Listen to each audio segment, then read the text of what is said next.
જે પાલડીમાં કાર્યવાહી કરવામાં આવી, શું વિગત છે, શું કાર્યવાહી? અત્રેના એન ડિવિઝન પોલીસ સ્ટેશનમાં ફરજ બજાવતા હેડ કોન્સ્ટેબલ સોશિયલ મીડિયામાં જે વિડીયો વાયરલ થયો છે તે બાબતે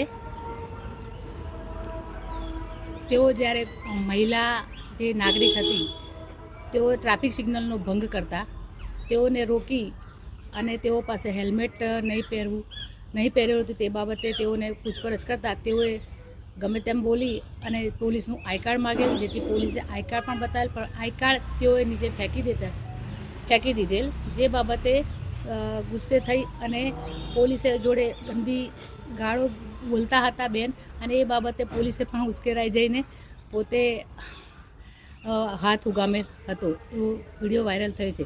તે બાબતે તાત્કાલિક ધોરણે કડકમાં કડક કાર્યવાહી કરવામાં આવેલ છે. સાહેબ, શું કાર્યવાહી કરવામાં આવે છે? કોની વિરુદ્ધમાં શું પગલાં લેવામાં આવ્યા છે? જે હેડ કોન્સ્ટેબલ છે તેઓને હાલ તાત્કાલિક ધોરણે ફરજ મોકૂફ હેઠળ મૂકવામાં આવેલ છે. સાહેબ, એમનું નામ શું હતું? કેટલા વર્ષથી એન ડિવિઝનમાં ફરજ બજાવતા હતા? એમનું નામ જયંતિભાઈ છે. આખો બનાવ શું બન્યો હતો?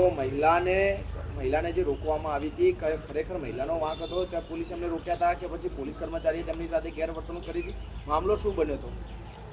શરૂઆતમાં જ્યારે ટ્રાફિક સિગ્નલ તોડીને જતા ગયેલા બહેન, તે બાબતે પોલીસે તેઓને રોકતા મહિલાએ તેઓ સામે ઉશ્કેરાઈ ગયેલ હતા. આખી બોલાચાલી કયા કારણોસર થઈ હતી? બોલાચાલી આઈ કાર્ડ નીચે ફેંકી દઉં એ બાબતે પછી વધારે બોલાચાલી એ બાબતે થઈ હતી. જે યુવતી છે તેનું કહેવું છે કે આઈ કાર્ડ જ્યારે તેમને પરત આપતી વખતે હાથમાંથી નીચે પડી ગયું હતું, ફેંક્યું ન હતું.